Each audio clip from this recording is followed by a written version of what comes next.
Alright, we're rolling. What's going on, guys? It is Liam. Happy Saturday. So, we're gonna be watching, Rocket Lab, launch, some satellites today. So this is gonna be another one of those launch reaction things.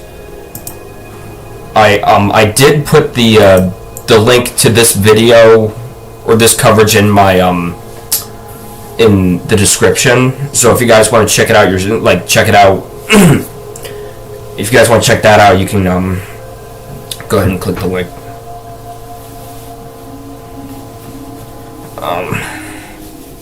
But yeah, we're just gonna watch this.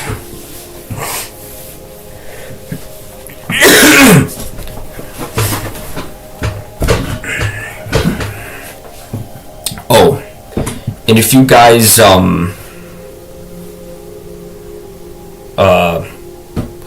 checked out, saw on my my YouTube channel banner, it now says instead of live streams every Saturday, it's I changed it to just weekly live streams, so it could be like any day of the week. Although I think I should put a I should probably change that again, because I should probably change it to, like, thinking maybe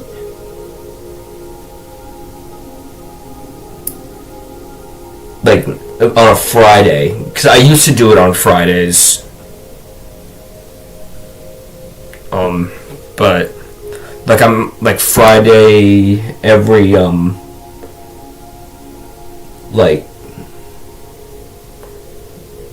like 3 or like 3 p.m. or something, I don't know.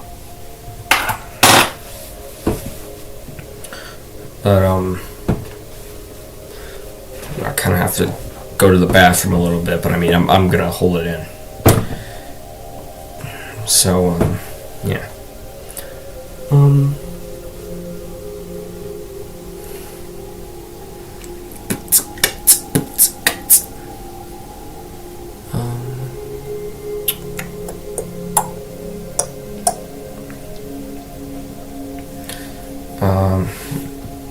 Oh crap, I just realized I didn't have my normal mic I use for my live streams on. Hang on.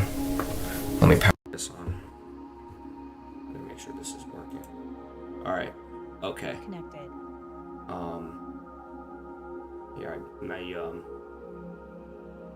I thought that mic was on, I didn't turn it on.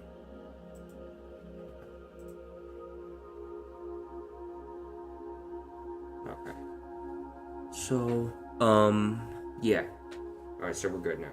Should be good.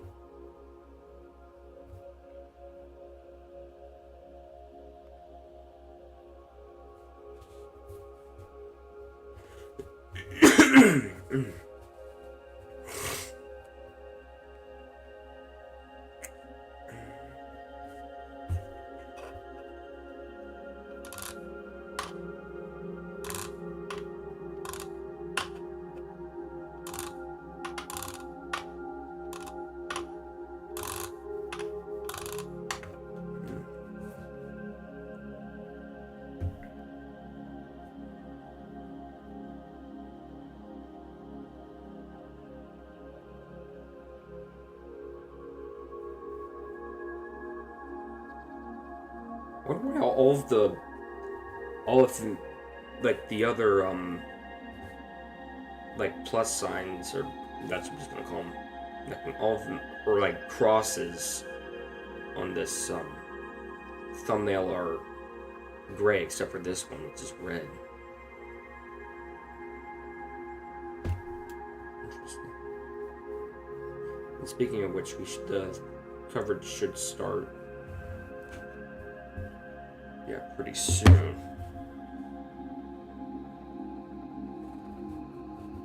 Which time did they say they were targeting launch? Oh, that's in the description.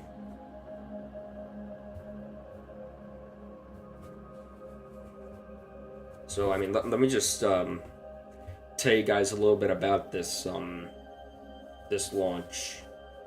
So So this is going to be launching from New Zealand, this rocket.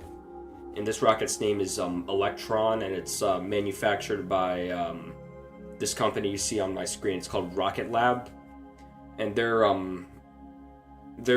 New Zealand based, but they also have facilities here in the USA, and as well as launch pads. They're making a launch pad to support one of their, or they already do have one launch pad in Wallop Island, but they're making another one in Wallop Island to support their next generation rocket. But yeah. You know what? I'm actually gonna go to the bathroom. I don't want to be holding it in. Here. All right, so I'll be right back, guys.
Oh, perfect time. The stream just started. Wait, I don't want to stop streaming. Alright. See, they got 2 facilities in Wallop Island.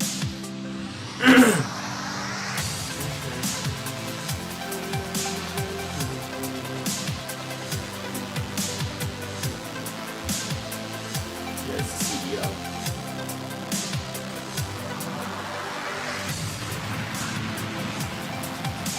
And these rockets are actually smaller than the ones that like they launch from like Florida and stuff like that.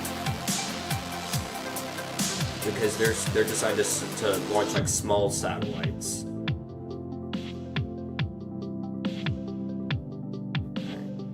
IOT for you and me. Our Electron rocket stands tall on Pad A at Launch Complex 1 in Mahia, New Zealand. We are preparing for liftoff at 9:43 a.m. local time or 20:43 UTC. Welcome to launch day for our next Kinase mission, IOT for you and me. My name is Sam Peters. And I'm Matt Tier, and we'll be sharing live updates with you as we go to space once again in just over 18 minutes from now. After a record-breaking year in 2024, we launched a total of 16 Electron and HASTE missions. Today's launch is the first of 2025, and it kicks off our busiest launch manifest yet. Today's mission is our 59th launch overall and our 4th for the team at Kinase, an Internet of Things constellation operator based in France. We have been Kinase's exclusive launch provider to date and have completed 3 successful missions for them last year, deploying 5 satellites per Electron launch. Today, another 5 satellites will join those already in orbit. Now, today's launch is the 4th of 5 we have booked for Kinase to deploy their entire constellation. You see all that white stuff on the rocket? That's actually September and ice. November 2024. So it's like, you know Each how of these missions lifted off from LC-1 in Mahia on board an Electron launch vehicle. Across the 3 missions So today, you know how like if you have like a whole cold glass of water, it has like that water that forms, the water droplets that form around it. That's like condensation. That's basically what it is. That's also condensation too, but it's like ice because like inside the rocket is actually like liquid oxygen, which is very, very cold. And so that's why that ice forms around the rocket. IOT Star and ICE AIS Baby. Today's mission has been dubbed IOT for you and me, and that leaves just one more upcoming mission to be named. But you'll have to wait and see what the Kineis team have dreamed up for the 5th and final launch. They have booked this as part of a bulk buy deal on Electron. No matter what the mission name, each liftoff is spectacular, and that sight of Electron piercing the sky never gets old. For today's mission, there are once again 5 satellites inside Electron's fairing. They're headed to a 647-kilometer orbit at an inclination of 97 degrees. Each of the 5 satellites will deploy from the payload plate on Electron's kick stage at staggered intervals. This is to ensure they settle into their own distinct orbits. That moment of deployment will occur around an hour and 6 minutes after liftoff. So, while we wait for the countdown, let's take a closer look at what Kineis' constellation enables. Kineis is a French company based in Toulouse. They are satellite operators and global connectivity providers dedicated to the Internet of Things. Mountains, oceans, deserts, 85% of the planet has no network coverage. In 2020, Kineis raised a large amount of 100 million euros to address this global issue. Today, the company is following through and will deploy a constellation of 25 nanosatellites that will enable it to connect to a multitude of objects anywhere on the planet in near real time. Kineis is convinced that this transmission of information, made possible by satellite connectivity, will enable it to respond to crucial challenges for mankind, its activities, and its environment. On the environmental front, for example, Kineis' connectivity can detect a fire outbreak in less than 15 minutes, thus considerably reducing the extent of the outbreak and reducing the loss of property and human life. The same goes for monitoring water levels to prevent flooding and use this dwindling resource. The applications are endless, whether for locating, monitoring, or alerting. Since its creation in 2018, Kineis and its teams have been working with this objective in mind. Their 25 nanosatellites that weigh only 28 kilograms are real technological gems. The retractable UHF antenna that, for example, can hear a bird sing within a rock concert 650 kilometers from Earth. They have been fitted with thrusters to ensure they stay on track for their mission. Some even carry children's drawings. Just be the size. Some of them are the size of like. At the same time, Kineis has deployed many ground stations worldwide and have a sovereign infrastructure to guarantee data transmission to its clients. Today is a decisive day. Rocket Lab will launch the 4th rocket. 5 additional Kineis satellites will orbit in space, bringing the constellation to 20 satellites out of 25. This new launch will considerably strengthen the service's performance. There is only one more launch before the final deployment of the constellation. Kineis' team can't wait. All right. Not long to go now until the next 5 Kineis satellites are headed to orbit in just 13 minutes remaining in the countdown until today's instantaneous liftoff opportunity. All right, at T-minus 13 minutes to liftoff, let's check in with the launch operators in mission control to hear that go, no-go poll for today's launch. Operators based in 2 locations will indicate their readiness to the launch director, and as always, what we are looking for is greens across the board. Operators based in range control, which you can see on the right side of your screen there, are located in Mahia, just a few kilometers back from the launch pad itself. This team is typically monitoring ground systems and the range exclusion zone. Our other team of operators, which you can see on the left side of your screen, are based right here in mission control, which is one of several that we operate. They are typically monitoring vehicle systems, payload health, and other factors like weather. Let's listen in for their calls as they work towards the poll, led by Launch Director Paula Tares Serralonga.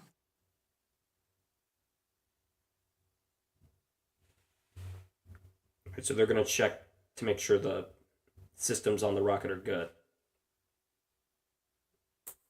amongst some other things too, like the weather and range and stuff like that.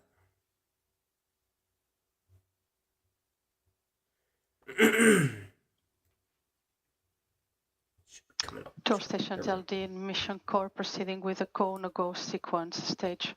Stages go. Avionics. Avionics is go. GNC. GNC's go. Vcon. Vcon is go. T1. T1 is go. GC. GC's go. PLS. PLS is go. RSO. RSO is go. MET. MET is go. MM. MM's go. LD sub. LD sub is go. Go-no-go sequence complete. We are T-minus 11 minutes 21 seconds and counting. Go for We launch. are go for terminal count auto sequence starting at T-minus 10 minutes. From this time, the 3-hole procedure is in effect.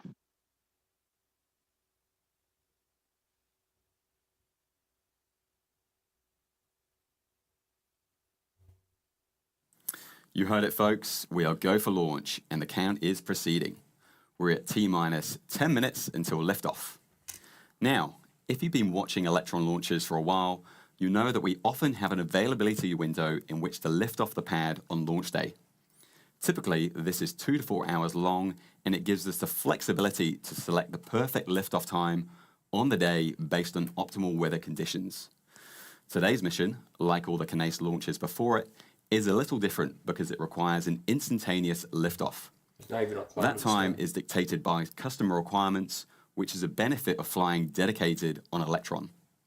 By having complete control over the launch time, our customers can ensure their spacecraft get deployed at exactly the right time and to exactly the right location. So for today's launch, that means it lifts off at precisely 9:43 a.m. local time, or it doesn't go. If we did need to stand down for any reason, we would come back another day to hit that liftoff time. Today is all about launch, but as we like to say around here, there are more than just rockets in this lab.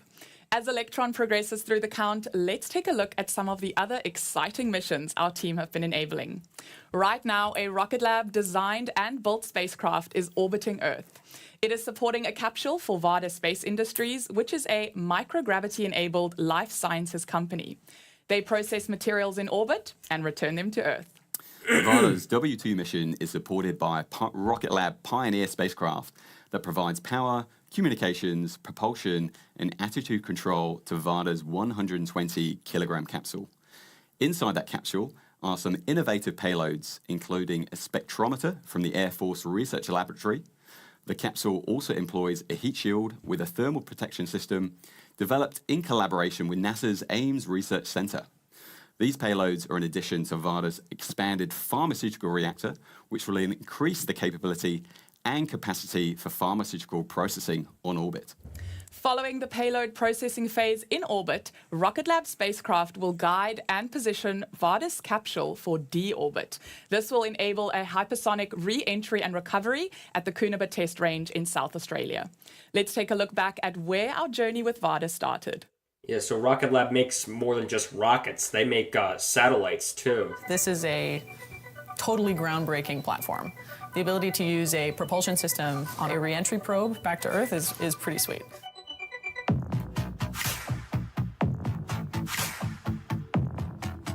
There's the satellite right there. We built the solar panels, we built the structure, we built the propulsion system, we have all the software that we built, the reaction wheels with star trackers, the separation systems we built. So all of these things, normally you would aggregate from various suppliers, but we have such a wide and diverse satellite component business internally that we're able to pull these things together really, really quickly and build these spacecrafts at both a cost and also a pace that's really unmatched.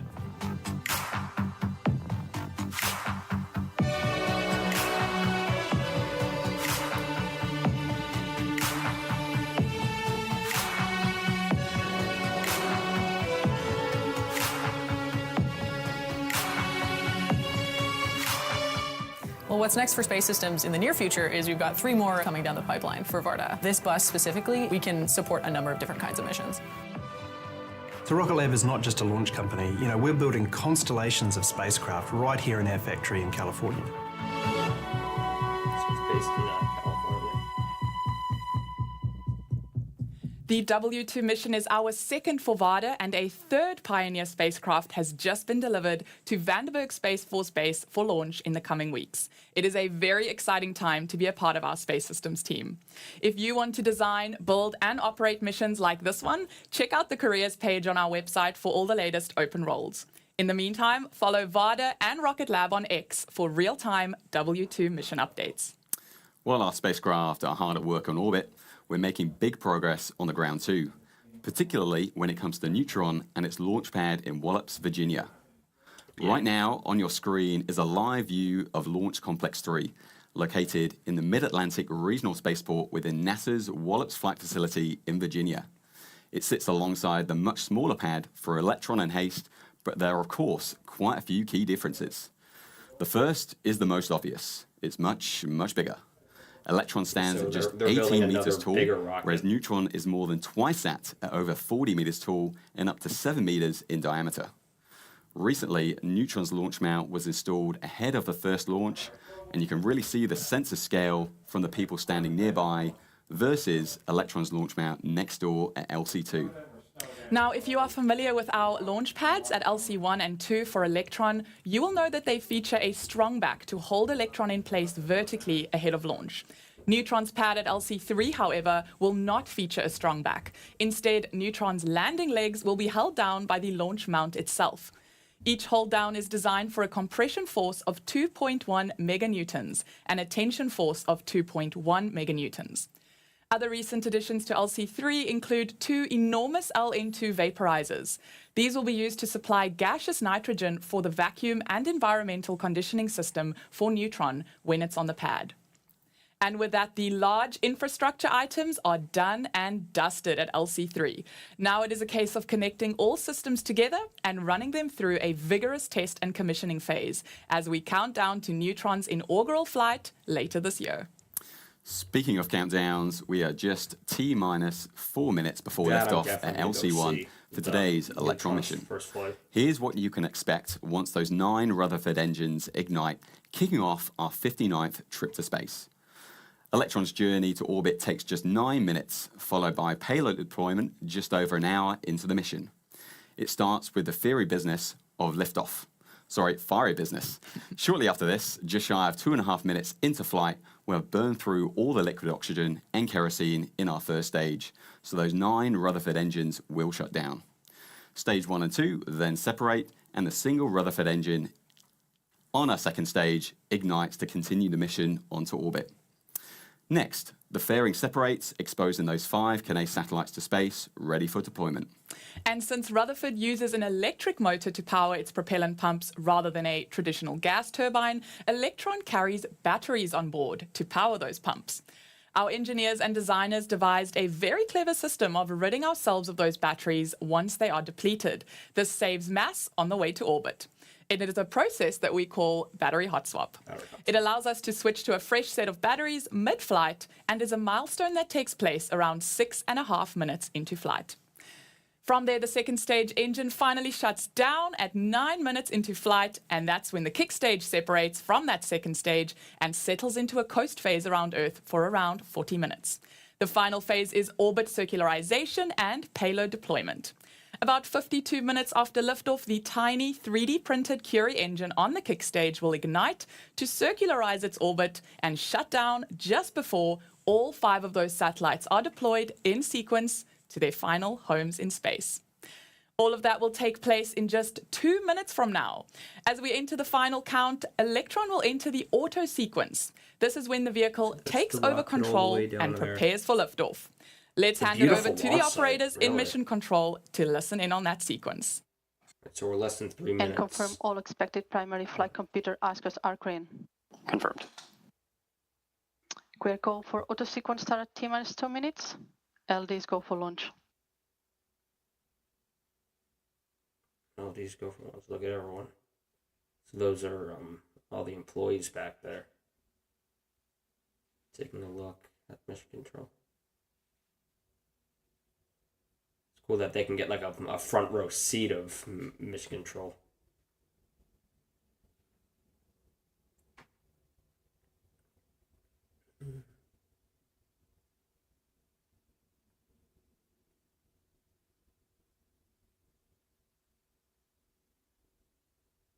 Vehicles fill in internal power. AFTS is green and enabled for flight. Launch auto sequence.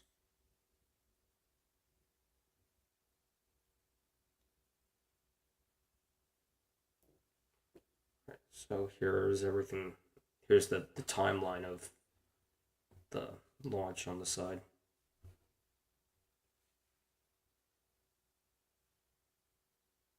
Launch load is complete. System is in recirculation. All right.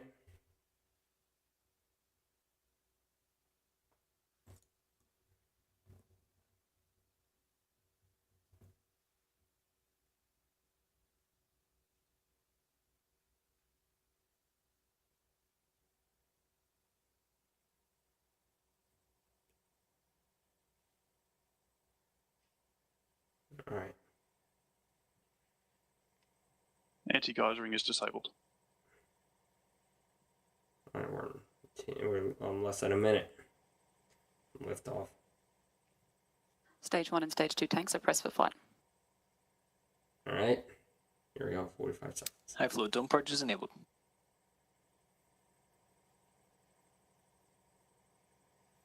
And close.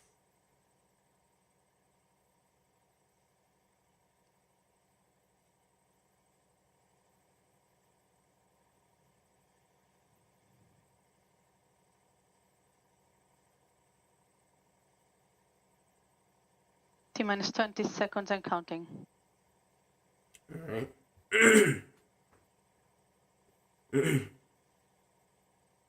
Minus 10 10, seconds. 9, 8, 7, 6, 5, 4, 3, 2, 1. Whoa. There we go. Liftoff.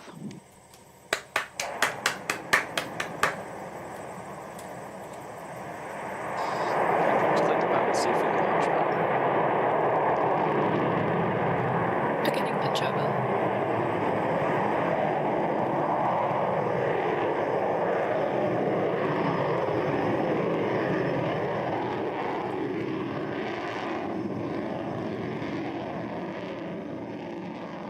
Stage 1 propulsion nominal. IOT for you and me is on its way to space. Electron has lifted off from the pad at Launch Complex 1 and has commenced its 9-minute journey to orbit. The vehicle has cleared the pad, so next up is max Q, or maximum aerodynamic pressure. This is the moment in flight when Electron experiences peak structural load. Let's listen in for that call out from Mission Control.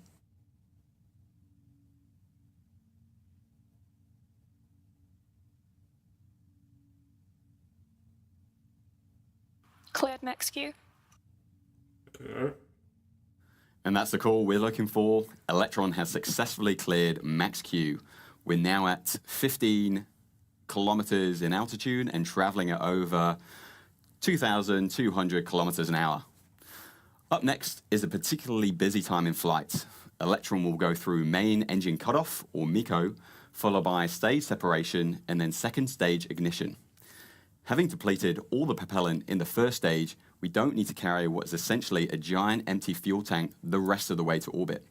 So we jettison the first stage and continue the rest of the mission with just the stage 2. Let's listen in for those calls. So the reason why they have to do stage separation and all that is because the empty... Stage 1 propulsion holding nominal. Stand by for MECO in approximately 30 seconds. As they were saying, the first stage, like, once it's depleted, it holds weight, so that's why they gotta, like, separate all that and just keep moving forward without all that weight. 15 seconds till staging. Because Newton's second law, it's force equals mass times acceleration, and I guess that means, like, if you with less mass, it makes you go faster. MECO confirmed. I hope I explained that. Stage separation confirmed. Stage 2 ignition confirmed. There we have it, successful MECO stage separation and second stage ignition confirmed. Electron's second stage is now continuing the mission to orbit with those 5 Kinase satellites attached to the kick stage. Very soon we can dispense of the fairing that has been protecting those satellites from the intense conditions of launch. The 2 halves of the fairing will split and fall away, exposing the satellite to space in preparation for deployment. Oh, cool. They got like a fairing view?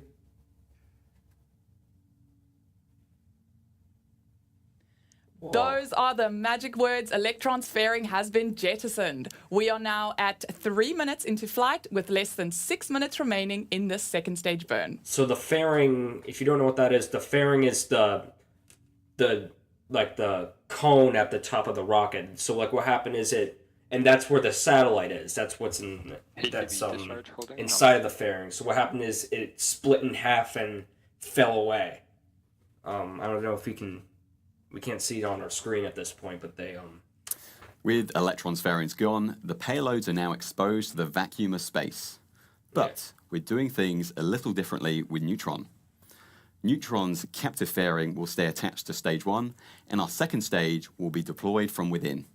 The fairing halves are large and complex composite structures, so we prefer to keep hold of them for rapid reuse of stage 1.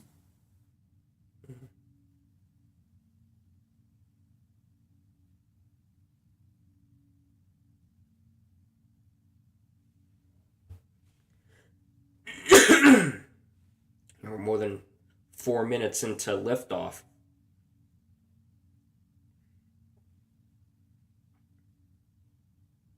Or into launch, I should say.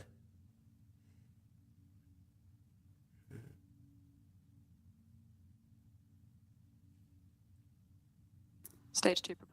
Some stunning views of Earth there from space as we head out over the South Pacific Ocean. T plus 4 minutes into flight, and Electron is soaring at around 11,000 kilometers per hour, passing through 180 kilometers in altitude.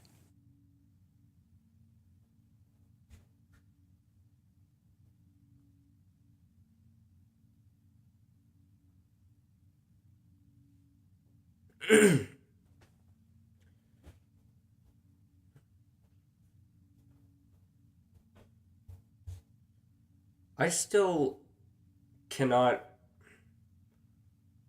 have trouble processing the fact that people actually think the world is flat. I mean, despite all of the evidence that the Earth Electron has progressed through a successful liftoff, stage separation, second stage ignition, and fairing. I mean, considering all of the evidence with, like, you know, people or like with the Earth being round in like videos, pictures, you name it, people, they still think the Earth is flat. And so there's a guy who apparently like made himself his very own rocket and launched himself in it to prove that the Earth is flat, despite all of the evidence. Yeah. It doesn't make sense to me. Some people are just retarded.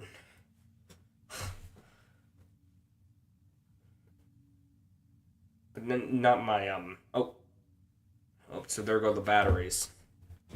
I don't know why it's flashing pink all of a sudden. Battery jettison confirmed. Bye-bye batteries. That is a successful hot swap.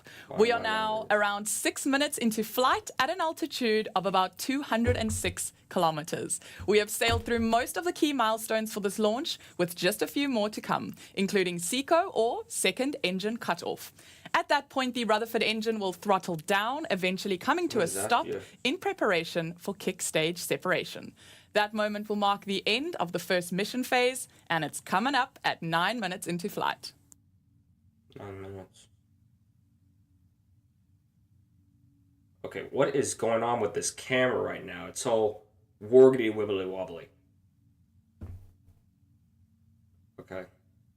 I mean, ever since the battery hot swap, it's been like this.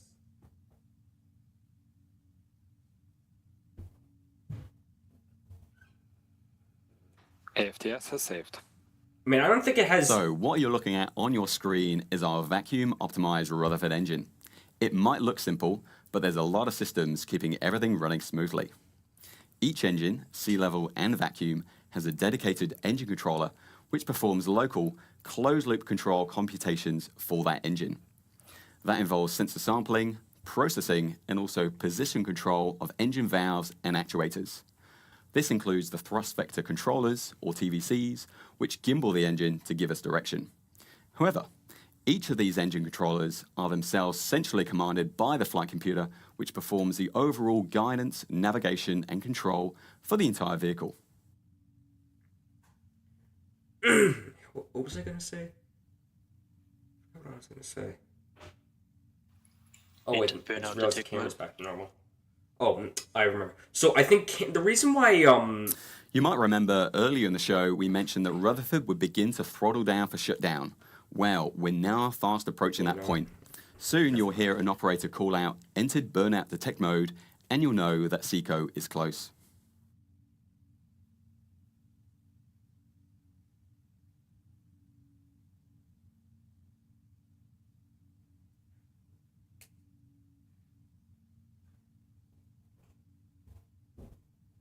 SECO confirmed. Alright, so now that engine has shut off. We saw on our screen. Stage separation confirmed. No, they might. And just like that, Electron's Rutherford engine has shut down. That is a successful SECO and kick stage separation. The kick stage, still carrying the 5 satellites for Kinase, is now in a transfer orbit. It will coast around Earth for around 40 minutes. After this, the Curie engine on the kick stage will ignite for a short burn to circularize our orbit in preparation for payload deployment. While we wait for that payload deployment, now's a good time to think about whether you'd like your work days to look like this as well. Currently, we're hiring across our launch and space systems team. So I'm not gonna stay to watch the deployment of the satellites. If you guys would like to watch it, it's I have the link in the in my description to this coverage. So yeah, so I'm just gonna end it right here. So, guys, this is going to be it for today. Thank you guys so much for watching. Make sure you guys like and subscribe, and I'll see you guys next time. Peace.